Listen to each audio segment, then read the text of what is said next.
Hello, everyone. Whoever's here right now, welcome again to the happy place. I hope you're all ready to keep your worries aside for another hour of the day. Today, I thought, you must have seen Devika and me talking, whoever joined earlier, and you could have gathered that we have known each other from before with the level of comfort that we share. Let me talk to you about friendship today. तो थोड़ा सा मैं Hindi mix करूंगी और English भी mix करूंगी क्योंकि हमारा ऑडियंस का यही फीडबैक था कि थोड़ा हिंदी में बोलिए. So friendship is such an integral part of our lives. You know, friends, जैसे देविका ही कहती है कि we can choose our family, but we cannot choose our family, but we choose our friends. Friends वो होते हैं जो हमारे हर सिचुएशन में साथ रहते हैं. Maybe they are not able to find a solution for us, but they are always with us, whether we are rich, whether we are poor, whether we are sick, whether we are healthy, whether we are happy or we are sad. So they're always with us. Acquaintances तो हमारे बहुत होते हैं, मेरे भी बहुत सारे acquaintances हैं, पर friends I can count on my fingers. आप लोग बता सकते हैं आपके कितने फ्रेंड्स हैं? If you can just write on the chat.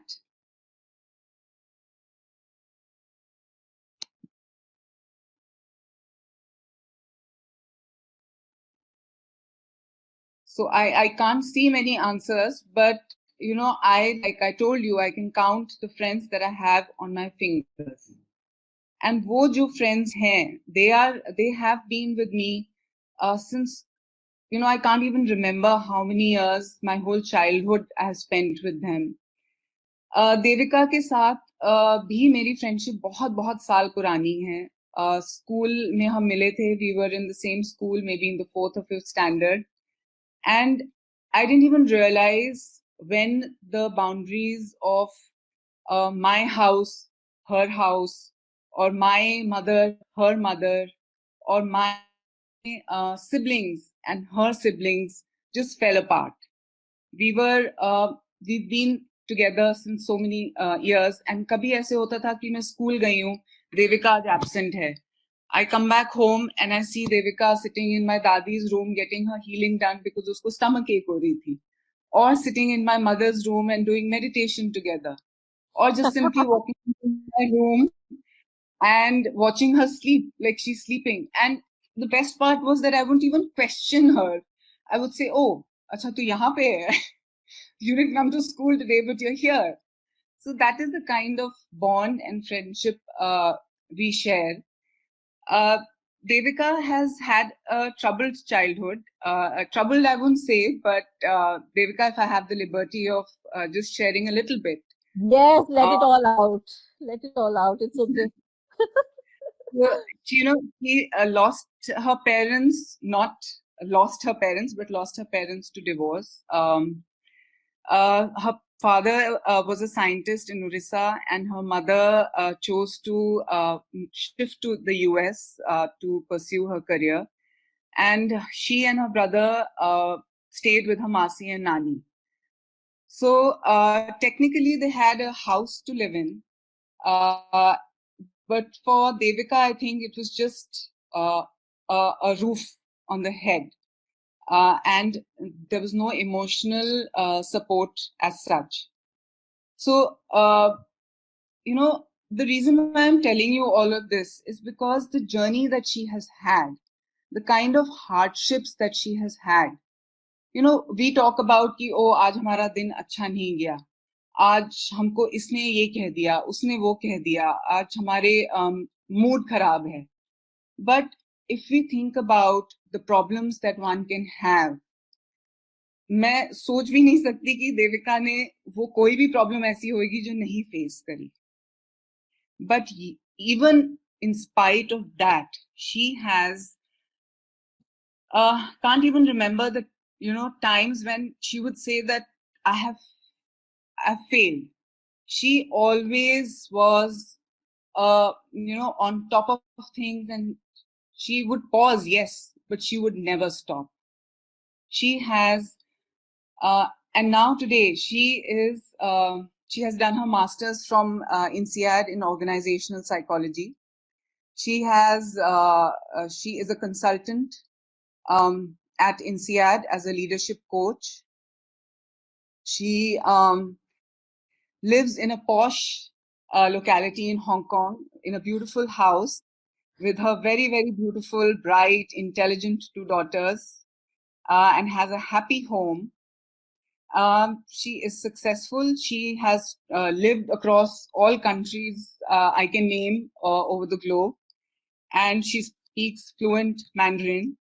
So, the reason why I'm telling you all of this is that there is always there are always problems, but you have to move on, and you have to make the best of it and take good examples and not fall down to, she could have easily opted to be into drugs, into their kids also here, so I'm just giving an example, or anything, but she has made a success of herself.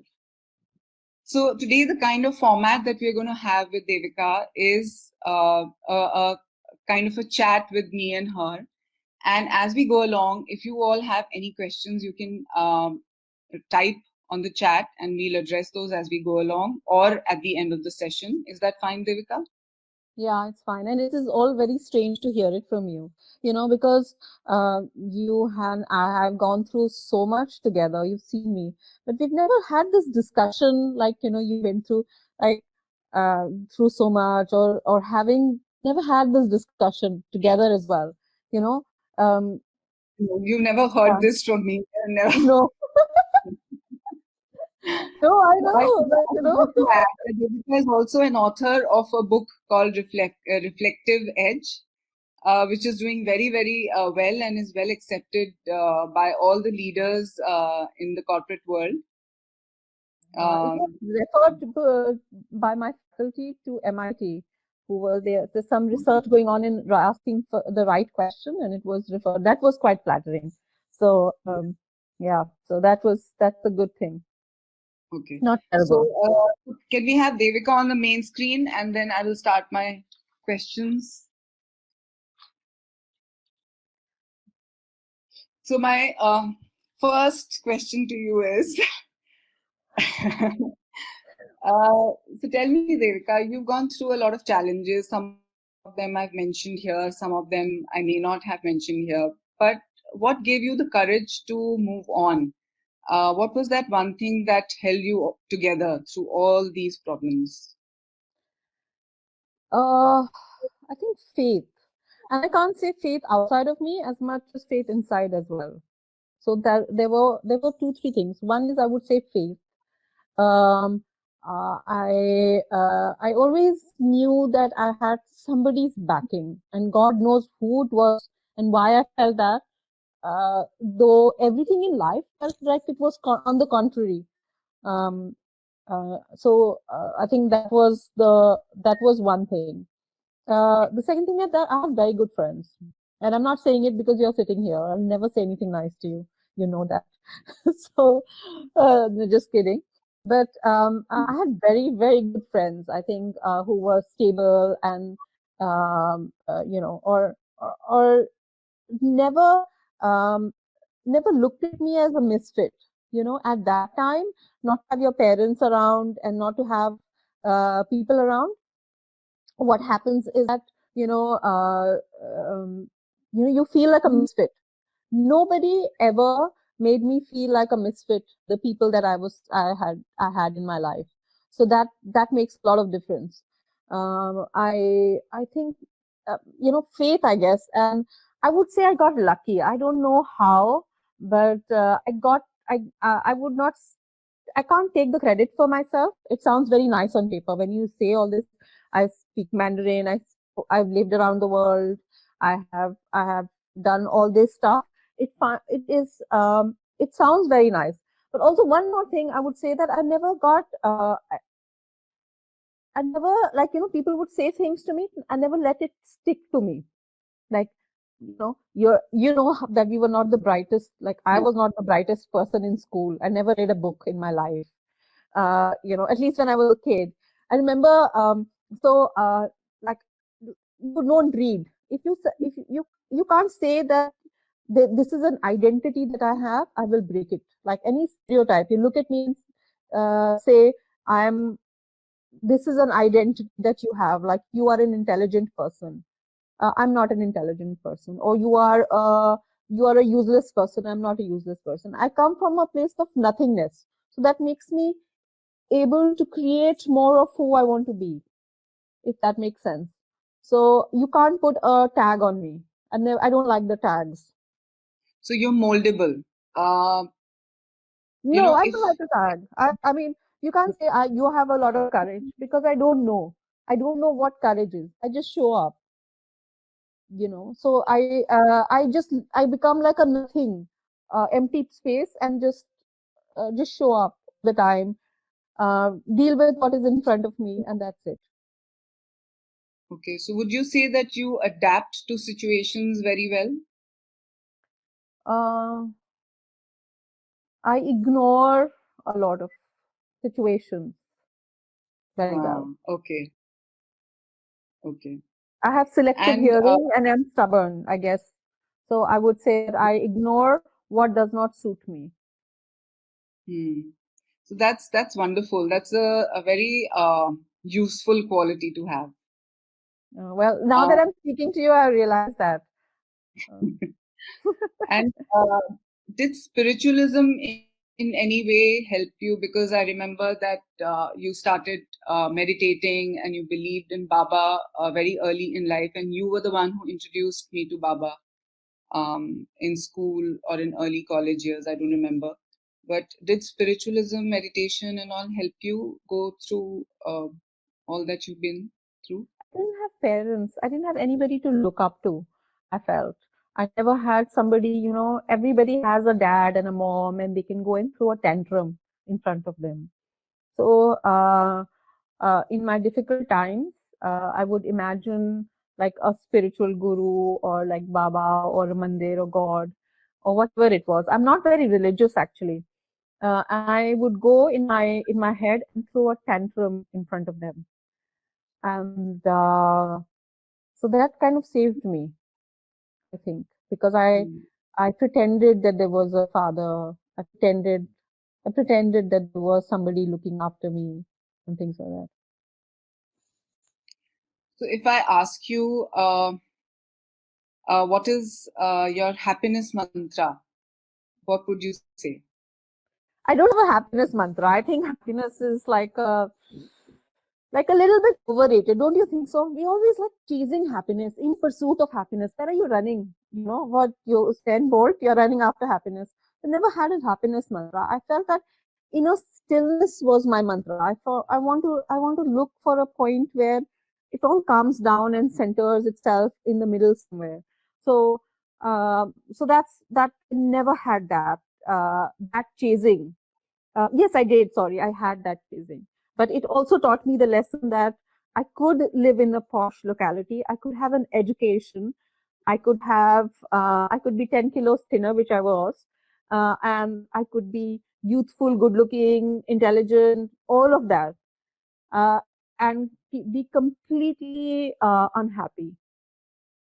And so we Okay. think actually, if you ask somebody what do they want, and they will say, I want a fancy job and a Mercedes Benz. But what do they want actually when they want a fancy uh, Mercedes Benz or whatever they want? In my husband's case, a Tesla. But it's not going to get any. It's not going to get to any happiness, is it? If you are you could find the man of your dreams or the woman of your dreams for those who are not married. But if you're not happy, that person can do anything. It could be moldable, trainable, circus monkey, or whatever you could have. But if you're not happy within, you'll not be happy at all. Actually, it reminds me of your mom. Yeah, I remember when we were kids, you liked Salman Khan and I liked Akshay Kumar, and we wanted to marry you. We chased her, and she said that अभी कि हमारे को आशीर्वाद दो कि मेरी सलमान खान से शादी हो जाए और मेरी अक्षय कुमार से शादी हो जाए. She got very irritated and she said कि मैं तुम्हें ये आशीर्वाद देती हूँ कि तुम्हारी जिससे भी शादी हो, they bring you closer instead of taking you apart. I think that was that was a better blessing than Akshay अच्छा. Kumar. Now I look at हाँ. it. So what you're saying is कि हम for more, Sorry, but जरूरी नहीं है कि वो हमें चीज. I said we keep desiring for more, but ये जरूरी नहीं है कि जो वो चीज हमें मिल जाए, we'll be happy with it. We'll keep wanting more. So yeah, 100%. we have to find happiness within ourselves. 100%. अगर मैं सोचूं कि मैं मेरे पास 5 बेडरूम का अपार्टमेंट बंगला हो, 10 गाड़ियां हो, 10 लोग हो, नौकर चाकर and all that, and there is no chance that it will make me happy if I'm not happy within. There is no chance. I've done it all. I've checked all the boxes. I've checked all the boxes, like Okay. so there is no chance. Yeah. Ki there will be Good any education, chance. good house, good career. Nothing will make you But happy still, if you're not happy within. So how do people make their homes or workplaces a happy place? Is there any way of, is there any tool, technique that one can use to just keep your surroundings happy? If you are in a family, you have to be very aware of what integrates you and what makes you unique. So what is common between me and my children and my husband? What is that brings us together, and yet respecting what makes us separate as well. So the problem is when the lines are blurred, and that this is what makes me happy and unique compared to what makes me integrated in the group, in the team, or whatever, in my family, that uh, that makes you unhappy. One thing. I think another thing that makes you unhappy is when we look at other people to make us proud, like especially children, and a lot of us, a lot of parents, in-laws, a lot of people are living through their children's and daughter-in-laws and all that. So if you look that I couldn't do this, so you have to do this for me. मेरे सपने तुम पूरे करोगे क्योंकि मैंने अपने सपने नहीं पूरे करे. And so this is what I've told my children कि I will make me proud. तुम अपना करो. You have no, I mean, I just want to bring you up. You know that you feel proud of what you're doing. मेरा तुम्हारा काम नहीं है कि तुम मुझे feel कराओ proud. That's my job. But so I think that's great. So that's one thing. And then also once you know and you have very clear ideas about what integrates you and what makes you different, then you're not stepping on each other's toes, and you can have boundaries. Like for example, like values. We were talking about values. We very clearly sit down together and we all have separate values. We have names and words that are we name our values and we write it, and all our like my children have their own values and they can change it. So every year I think, do you want to change your values? This is a list of values, or what do you think, have you changed? So we have 4 values for Sachi, 4 values for Saisha, I have, Saurabh has, we all have our own values. And then we sit down and say, this is our family values. This is what we are apart, what brings us together. But that doesn't mean that there is only one set of values and everybody has to live through those values. So have a balance of having individuality in a group. Great. So we'll get to the values, and if you can explain a bit to the audience about values, how do we come about with values? But first, as an educationist, I've been wanting to ask this question. That can the educational experience be made a happy experience? Because I remember जब हम पढ़ते थे तो हमारा हमेशा इतना बहुत ही restrictive और बहुत ही like a punishment raha hai experience. So is there any way of making that a happy experience? I know it was a torture. Um, yeah, I think that education is not about marks. Education is uh, about giving a safe space to a person to become who they are. What we learned, जो हमने school में पढ़ा था और मैंने college में पता नहीं पढ़ा भी था कि नहीं पढ़ा था, जो नहीं पढ़ा था मैंने, so what happens is that this is expectation and you fill the expectation. So that that is only one part, maybe 20%, कि तुमने what you took away in terms of knowledge or like question answer and things like that. But what you actually took away is the place, the transitional space that environment gave you. So how does that transition happen? That they give you a safe space to make mistakes. Find yourself in that safe space. That knowledge is not limited to this plus this is equal to this. How to apply the knowledge is important. कौन सा मतलब algebra करके हमने क्या किया? I so can't even कुछ नहीं हुआ ना, because we were not told how to apply it, that how it would apply, or what we don't teach in schools is learning how to learn. So education should be more about learning than and applying more than marks and exams and papers and all that.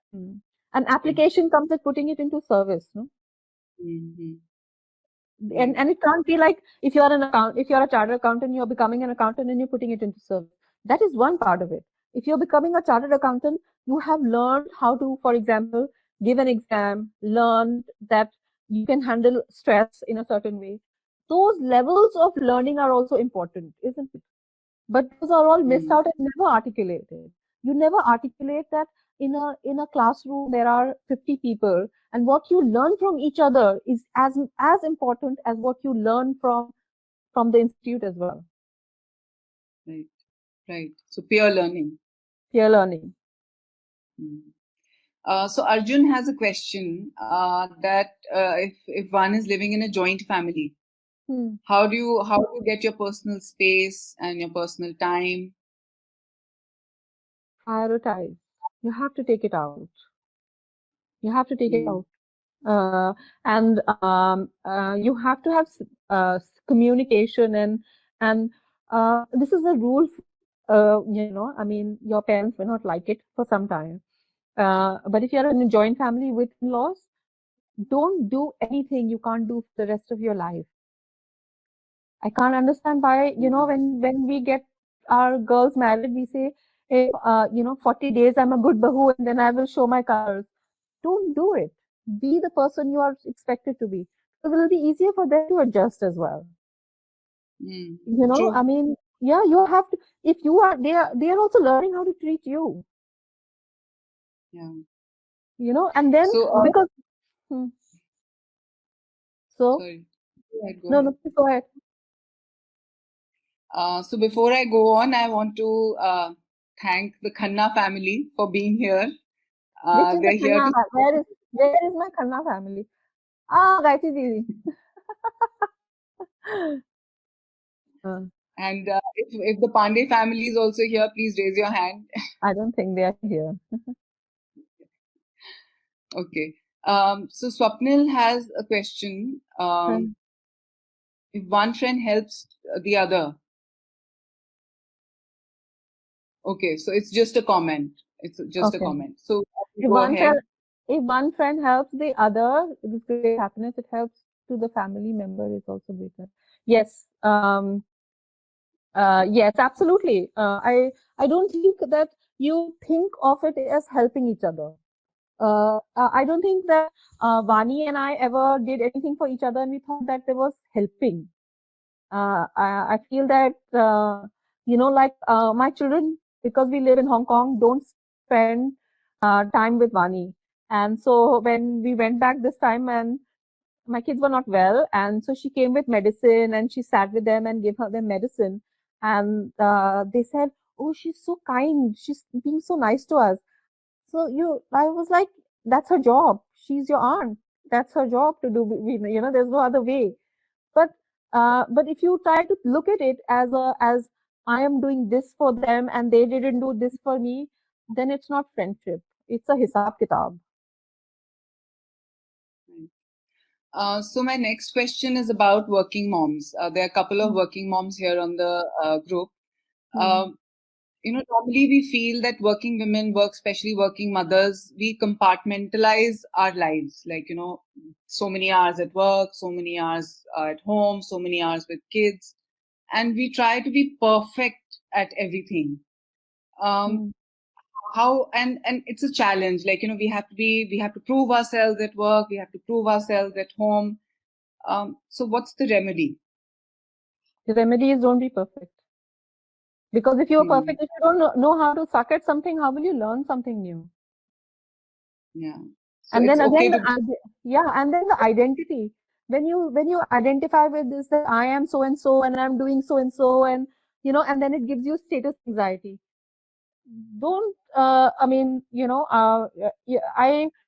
only look at I only look at my resume as to what I have accomplished when I have to go to talk to somebody, because I forget half of the things when I'm pitching for consulting work, because I forget, I just go and say, oh, this is me. So what have you done? And I can't remember what I have done.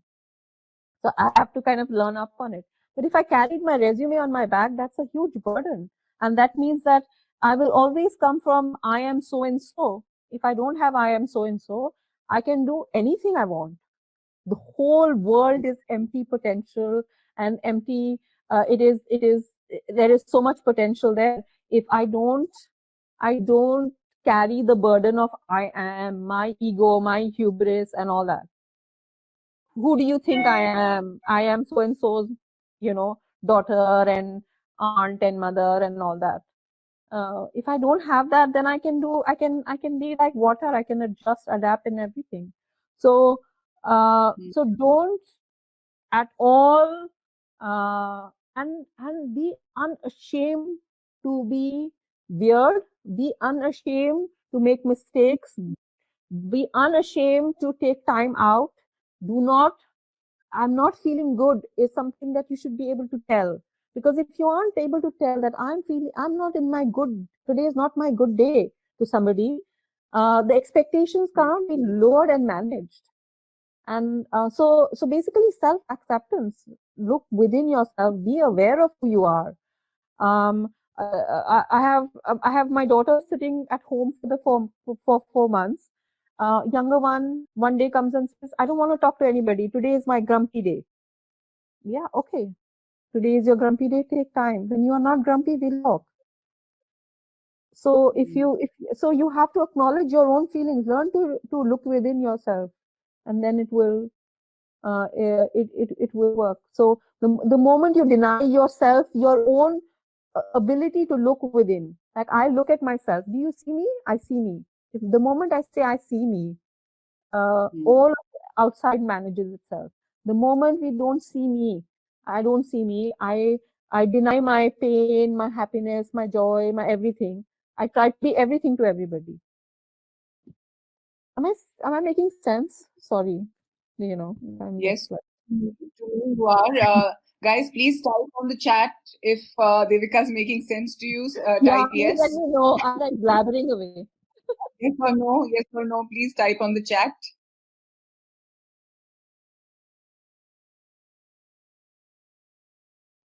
Nobody's saying anything.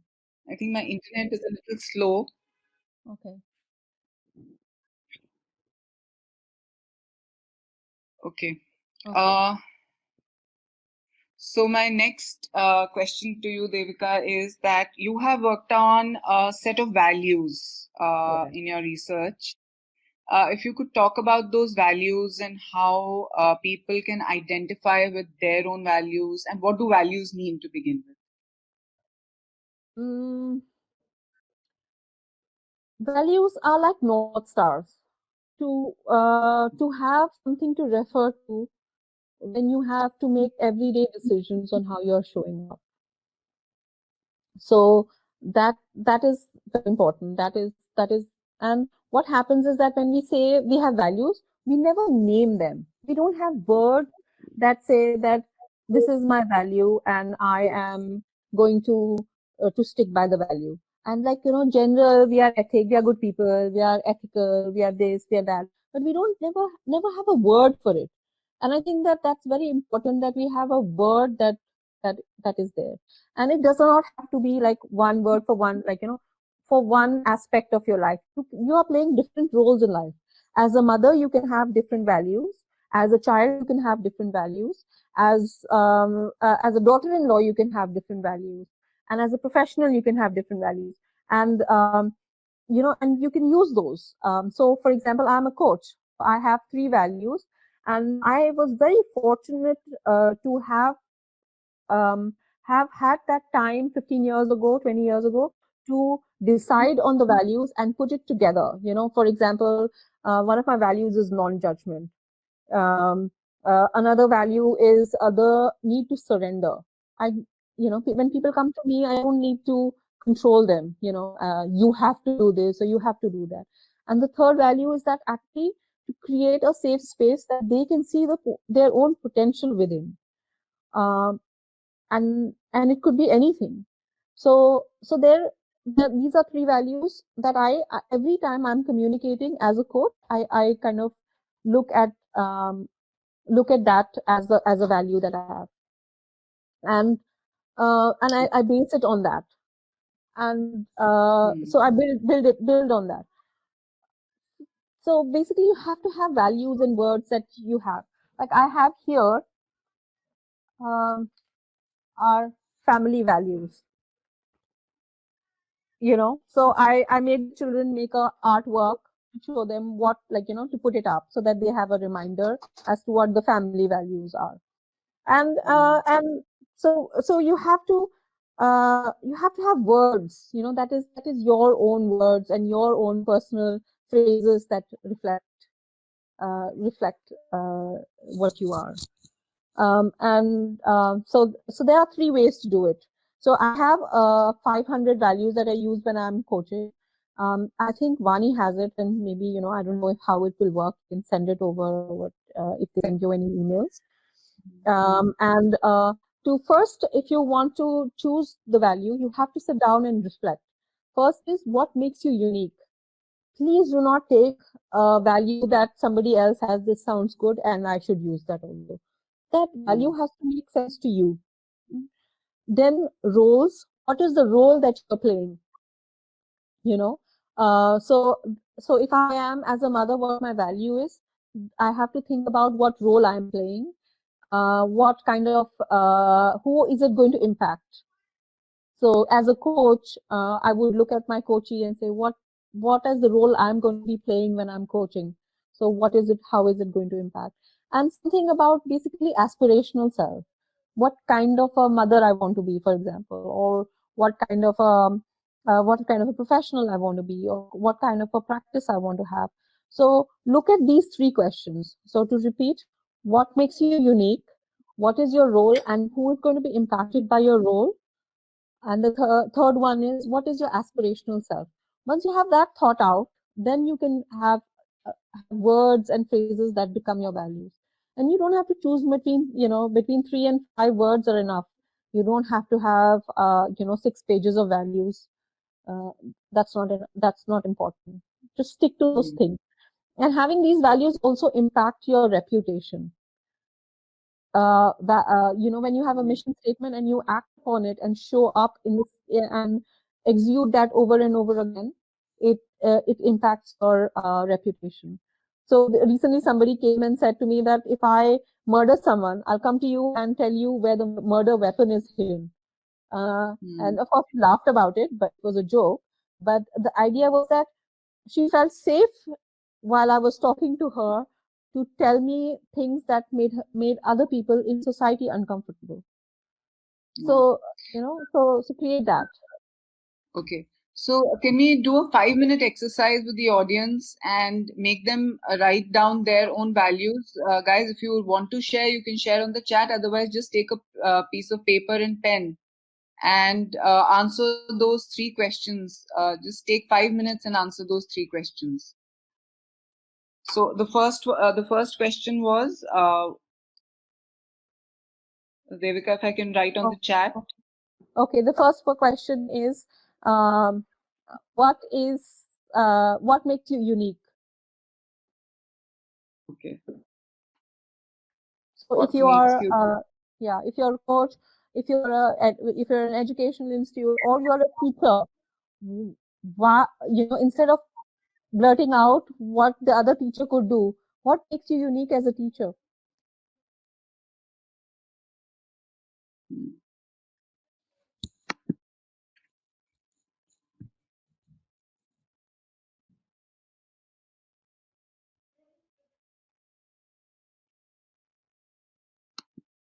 The second question is, what is the role you're playing, and who are the people who will be impacted with your role? So, if you have you're playing the role of a mother, for example, I'm seeing some questions that are, for that are parent related. So, if you are a mother, what is the who are you managing in terms of the role that you are managing? And what your children are like. So and your role as a mother, what do you think is your role as a mother? And the third one is, what do you want to be as a mother? By the way, I want to be like your mother as a mother. To all the Khannas there.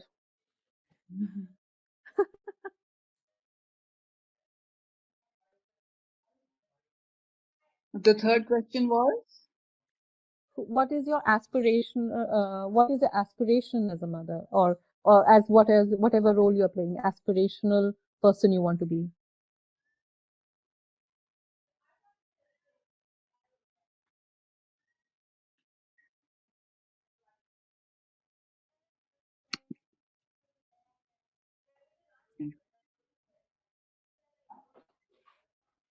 And there's a question here, and it's in private, so I'm going to answer without talking about the name.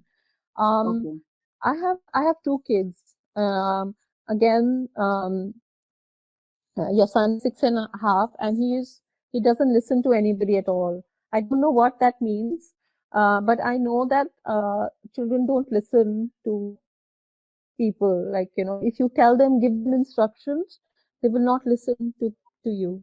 But if you are giving them choices, and I mean, so in my situation, if my children are rude or misbehaving, I stop them and I said, think about what you did and tell me if you're right, if it is right or not, and correct it immediately. So let children think for themselves if it is right or wrong. I think that has worked for me. Is there some? One second. Yeah, you're audible.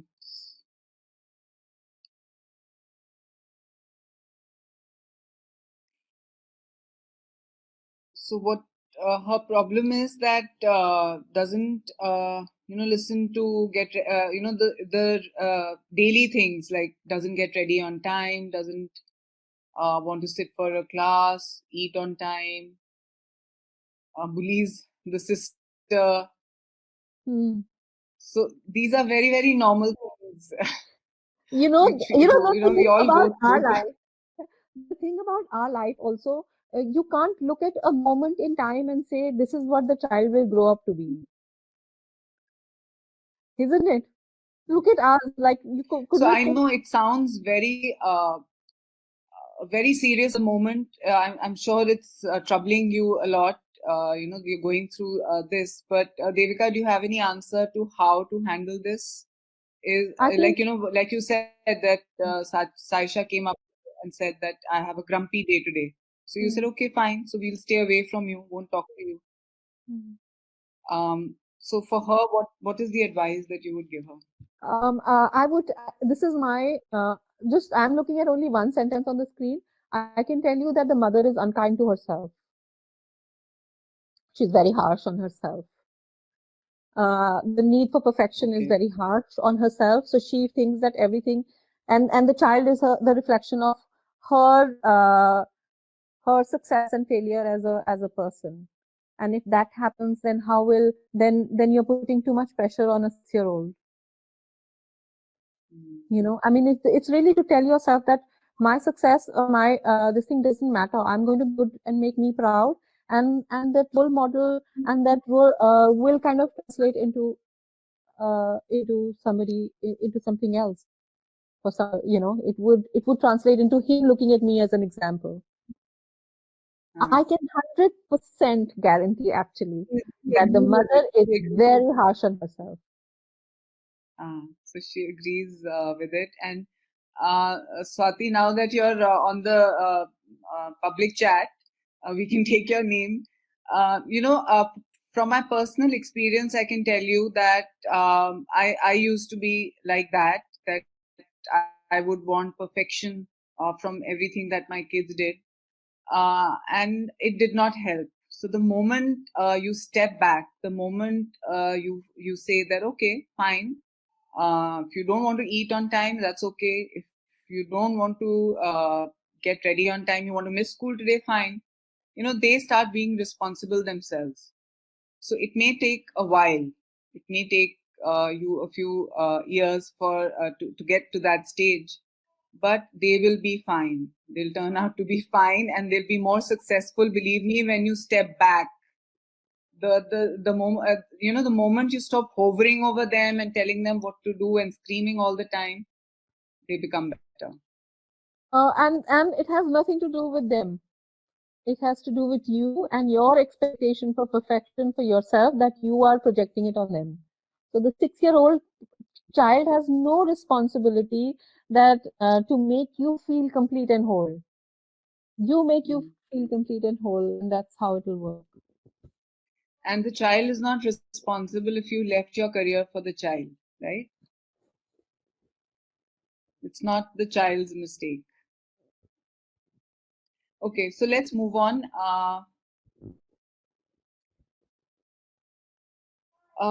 So, you know, coming to leadership.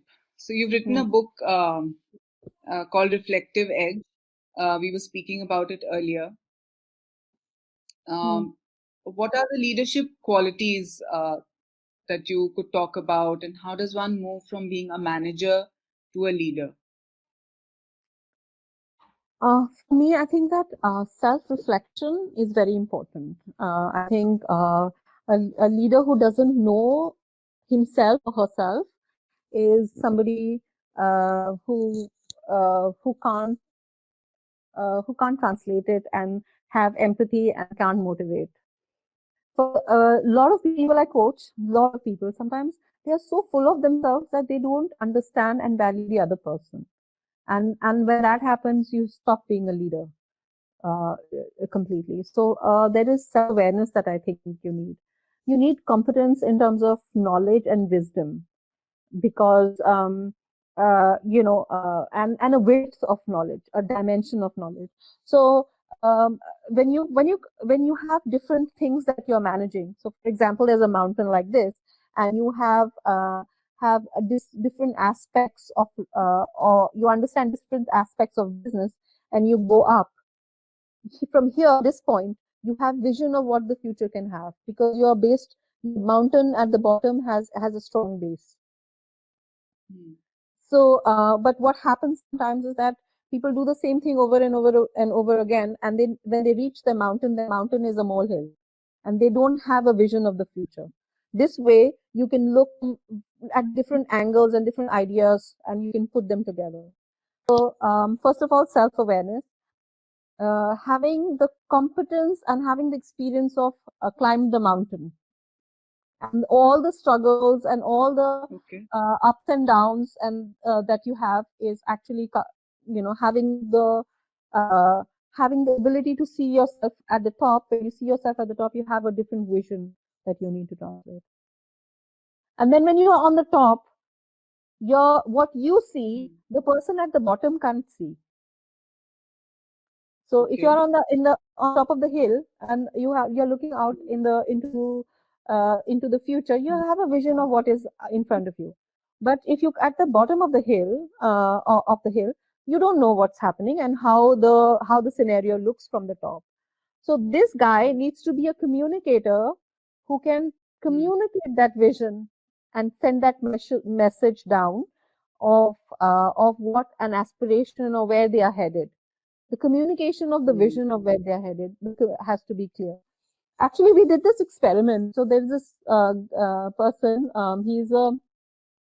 He's a Fortune 500 CEO, and so we did this experiment with him, he and I, where we took 5 or 6 country heads, and we said to them that to monitor how they envision themselves and write that vision down for about 3 months or 2 months or something like that. What we came to the conclusion is that we can't change an organization because people who are at the top, they don't have the vision to see a future self. So like a law of attraction, when you have a visual of where you are headed, at least a little bit ahead, 20 steps, if you can't visualize it, you can't implement it. So there were people at the country level who were just responding to stimuli. So you have to have a vision, you have to communicate the vision, you have to have the competence that's based on solid wisdom, knowledge, product knowledge, all of that, how organizations work, self-awareness. So okay. I have I think there's another way I can put it. I'm holding a ball. So I'm going to tell you another way how I can communicate this. So when you don't have dimensions, you haven't struggled, you haven't had you don't understand what it entails to be a leader. You are 2-dimensional, okay? And this is a 3-dimensional ball, okay? But if you are 2-dimensional and I tell you that you will go through a ball, so when you put this inside and you are 2-dimensional, you will only experience circles because you're 2-dimensional. You will only experience the world in circles. You can't experience the entire ball because you don't have the vision to experience the entire ball.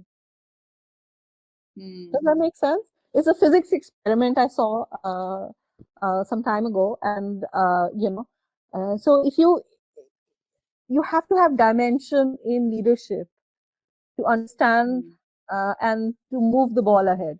But if you remain a 2-dimensional person, not the whole person, if you remain 2-dimensional, you can't experience the ball. So guys, please type on the chat if you could understand that. Is at least the please. team from National College, you all have to be leaders.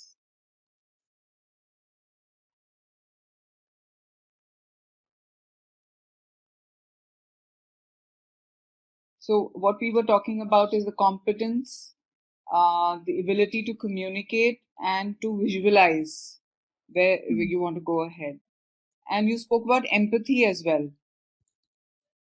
Yeah, that comes in the communication, because if you don't have dimension and you're on the top and you see that you want to go to the next mountain, but if you can't describe to the guy down what the next mountain looks like, how will you move to the next mountain? And you have to also understand that he can't see that. So you have to have empathy to communicate that. So we also discussed about the identity crisis. I think we did touch upon it slightly when you said that you have to accept who you are, and then only you can you have to be open to experiences. So what's the identity trap or the identity crisis that we all face? So I'm in the identity economy.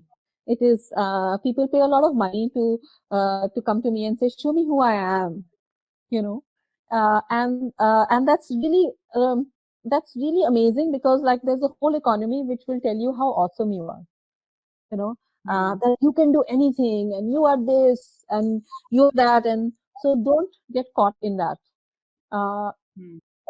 It is really good to see to find somebody who will show you the potential of yourself, but don't be caught up in this is who I am. I think वो channel V में होता था ना, हम ऐसे ही हैं, we are like this only, है ना? Remember this? We are like this only. That is the most toxic thing that could happen to you. We are like this only means that you will remain like this only. The best thing to be is no one. I am no one, and then I can be anyone. No? That's true. That's the best thing to be. Never get caught up in the fact that I am so and so, I went to this college and I did that. Never get caught up in that. Because then we have an identity, then we struggle to keep that identity all the time. And that's like, true. so we never evolve. But of course, I mean, the likes of me across the board, all the coaches are really, I will show you potential and you should do this. And how can someone, all of that, there's a whole billions of dollars of economy running on that.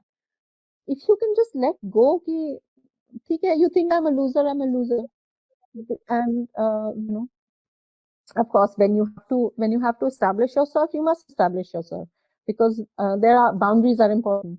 But getting caught in having a list and saying मैं ये हूँ, that is a problem. I'll give you another examples of value and identity. Like, again, but there's a difference between value and identity that you could use differently.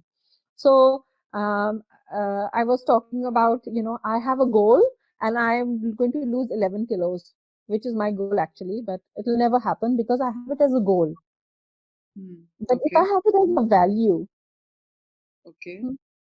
if I have it as a value and I say I'm going to take care, I'm someone who takes care of my body, and my value is to respect my body. I will have more chances of being healthy than to have a goal which says 11 kilos kam karne hai. So if I want to be a good leader, I will be a good leader.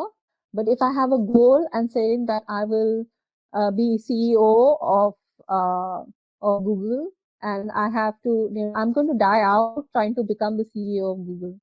But if I just want to be a good leader, I'm going to be way more happier because I'm connecting myself to an identity, to a goal, to a value. True. Okay, so coming to the last question, you live in Hong Kong and you've been facing the COVID situation for the past 5 months. We have been facing it for the last 2 months. So what can you share a few experiences on how you've been dealing with it, and we can learn from it because we don't know. I was very depressed. I lived in China for 10 years. So, when people look at China, because they look so different and it looks like it's, basically the country looks, for the rest of the world, feels like it is placed on Mars. So, इतनी दूर है कि हमें कोई फर्क नहीं पड़ेगा. But for me, it's very close to my heart because, I lived in China for 10 years and I'm living in Hong Kong now for 4 years, in China and Hong Kong. So, when the situation started going bad, I started getting very depressed because, all the people looked like people who I knew. It looked like my children's teacher or my colleagues or people I trained. They look like people, they look like human beings to me. So I went through a very depressing phase. And of course, for me, I was in the middle of really big contracts with private equities, with banks and all that. These are consulting projects that I was doing in Hong Kong. And then suddenly there was a limbo, and I just completely lost it. I felt very depressed for a very long time. And my younger one is sensitive. She has breathing issues. So that was a huge fear for me. And so basically I turned off the TV and didn't look at the number of people who were dying, what was tested, and I didn't want to be on top of knowledge. I didn't need to be. So I cut myself off and I tried to take a reflective moment to sit away from the situation. But there's one thing I did was that I decided that I'm not going to mourn for, so I had books also that I have to publish, which I am holding off on because I'm not going and doing speaking engagements. Where will I promote the books? So there's no point in publishing it right now. So I decided that I'm not going to look at the back. I'm not going to look at what I lost, and I was going to have a thriving consulting work. So I was not looking at the back, and I'm not looking at the future because I have no control over it. So there's something that I told myself about this thing, that this moment is not my responsibility. The world is 1.8 billion years old, and so I didn't do the make world the way it is. So the atoms, the molecules, all of it kind of combined together in a certain way to make the world the way it is now. Maybe I've 40 some years I've been in this world, and that's my responsibility. Rest is not my responsibility. So there was survivor remorse and survivor guilt kind of went away. And then I decided that I'm going to take this moment and I'm just going to look at this moment and deal with this moment. So whatever I do is that I am in this moment, I take and make that better. So one of my values is seva. So I serve this moment. इस moment, इस time, इस minute का सेवा करो. उसके बाद next minute जाओ, उस minute की सेवा करो, और फिर उस minute अगले minute की सेवा करो. And then you have like these moments that have become better because you pass through it. Does that make sense? So when you say moment ki seva karo, I didn't get that. So I'm serving this moment. To me, when I'm talking to you, I'm serving this moment. So I'm looking at you, I'm trying to think that I hope I resonate with one person, and somebody look at this moment and says, okay, I'm better off because somebody said something that resonated with me. So I'm doing seva for this moment. I'm leaving this moment better by talking to 60 people online. Then I will move to the next minute where I will take my camera and finish the computer, put away the computer. That will be my seva for this moment. कि मैंने सब कुछ arrange कर लिया वापस, साफ सुथरा कर लिया. Then I will go up and I will make sure that my children are in bed and they are not reading and they are gone to sleep. That will be my moment of seva. I will read a book. It'll make me happy. That is my seva to myself. So just be in the moment of seva. That serve whatever is coming in front of you. Just deal with that.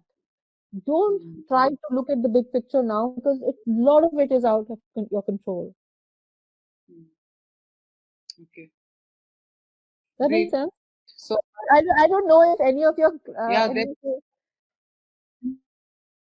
guys, let me know if you kind of so seva.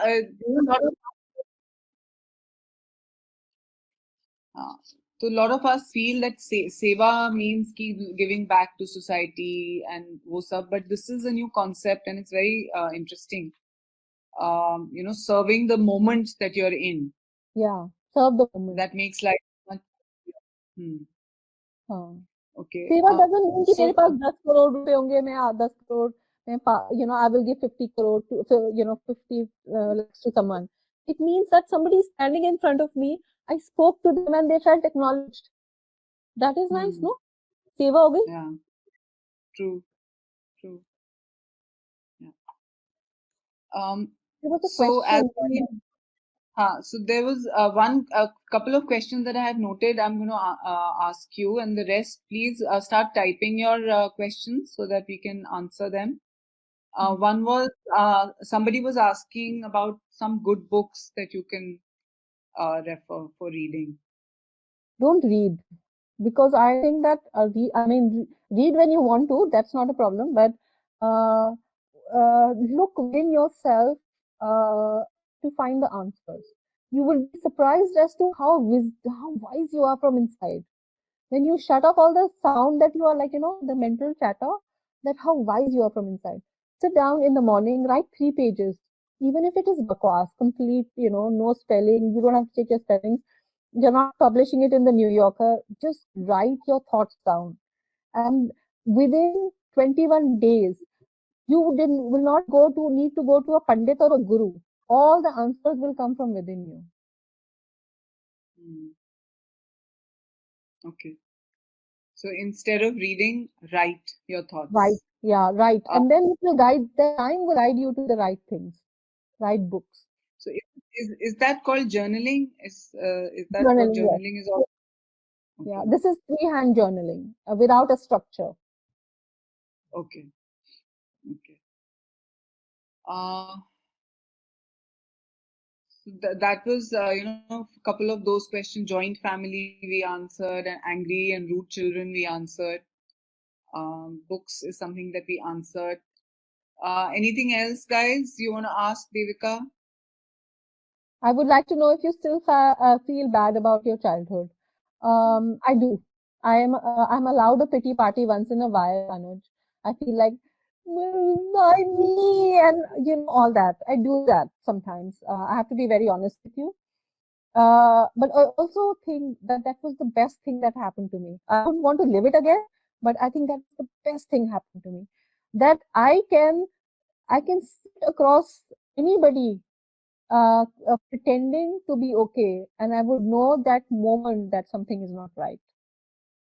So I can help so many people because of what I went through, because I know that I feel like I can look into the soul of the person and know ki, uh, stop pretending. I know what's wrong with you. Come, let's talk and let's get it sorted out.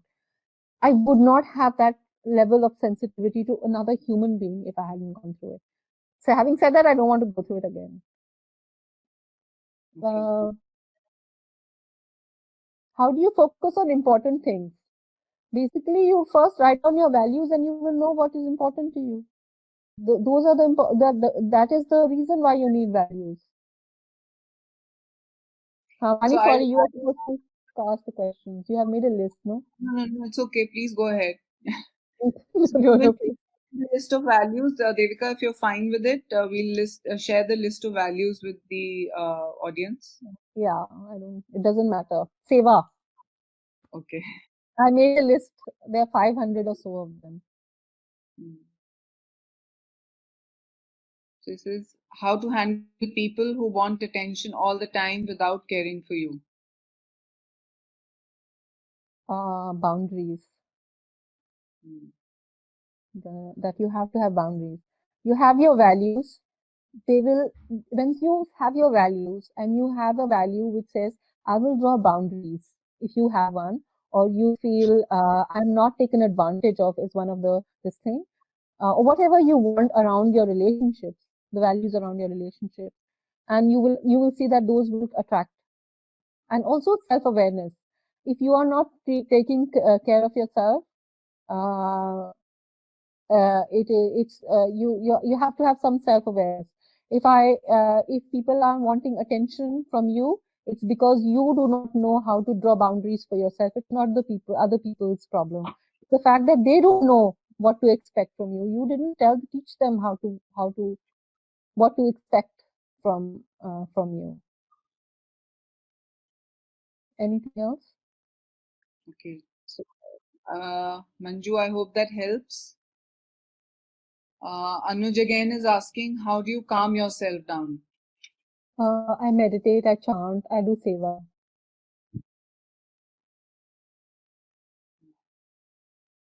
Okay. So guys, any other questions? Anuj, there's another question from Anuj which is very relevant. You are allowed to feel Okay. angry. Uh, he has asked that why, when you have aggressive and negative thoughts, how do you manage yourself? I want you to know that there are two people. There is one part of you that is a thinking part, and there's another part of you that is the observer part. Your thinking part is an idiot, basically. Sorry, but I always have these weird thoughts, okay? Like the pity party that I have for myself is my thinking part. It isn't my spiritual or my higher self at all. And then, like a child needs to throw tantrum, you let them throw a tantrum and you watch it throw a tantrum. When it comes down, then you engage with it. That's how you let the aggressiveness leave you. If you try to fight with your aggressiveness and your or your negativity, it will cause you more pain. I could tell you a story about around it, but then it's too late. We'll go and answer the questions.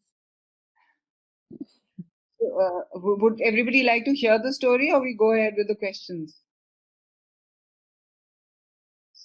So there's another question: how to solve conflicts between two people if one wants to sort out and other does not want to sort out. Akansha, if you are the one who wants to sort out the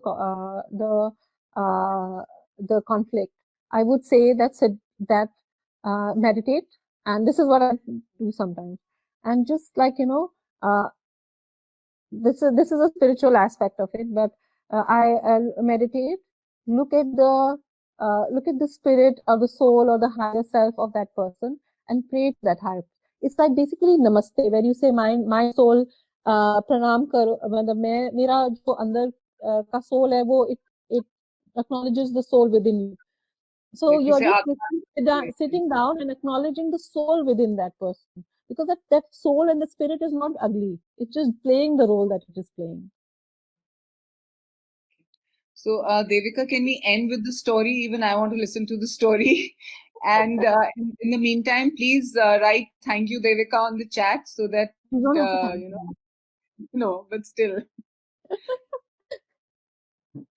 so Okay. that whoever wants to listen to the story can continue. Okay. So the story is of this man who prays to God because he wants to live forever, and he wants to live forever, and he steals a pendant from his guru, and they say that the guru's pendant was had the elixir of life where you could live forever, and it had that, and he steals it and he wears it. But what happens is that his wisdom is not, so whatever you are ready for, you will get. He was not ready for it. So what he still has the pendant, but he has to live through different lives to learn to be worthy of that pendant. In one of the in one of his lives, he makes a putla of himself, and he looks at the putla and he thinks that if I focus on this long enough, it will come alive. I want to make my mind very strong, and he starts concentrating on that putla, and after years of concentrating on that, it kind of comes alive. But it's a negative aspect of him. It's all the negativity of that man that goes into this putla, and the more he focuses on him, the more the negativity becomes bigger and bigger and bigger. So uh, so then he kind of wonders what is happening, because that putla becomes so aggressive that it wants to kill it. So what um, what happens is that as time goes, he prays to God and he said, what happened? Why is this man, this image I made of myself, so aggressive? He said, because you gave it your aggressiveness, because you wanted an image, your ego to be replicated. So that was already a negative that it had. And the more you concentrated on it, the more power you gave it. So you make an image of your negativity and you keep giving it power, keep giving it power, keep giving it power, and that thing will become so strong that it will hurt back and hurt you. So you have to think of what you give power to. If you look at an image of yourself and look at a kind person in the mirror, and you give that kind person power, that kindness will become bigger. But if you look at the mirror and you look at somebody with ego, beauty, arrogance, whatever that there is, and you focus on that aspect of the person in the mirror, you will give that power. So there will be different aspects of yourself.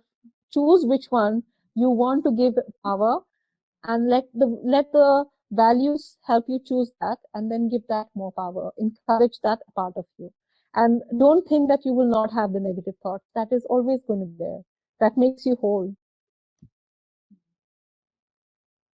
Thanks so much, Devika. I think it was fantastic. The session was wonderful.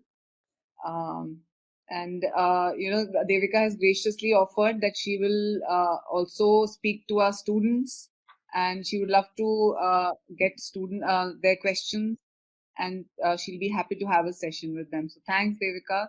Thank you so much. You're welcome. And thank you. And you can tell me later on that, I mean, I wasn't trying to be perfect. I just hope some of you took back something. And for me, the value of seva was taken care of when I spent this time with you. And I really hope that came true. Thanks. Thanks. Bye.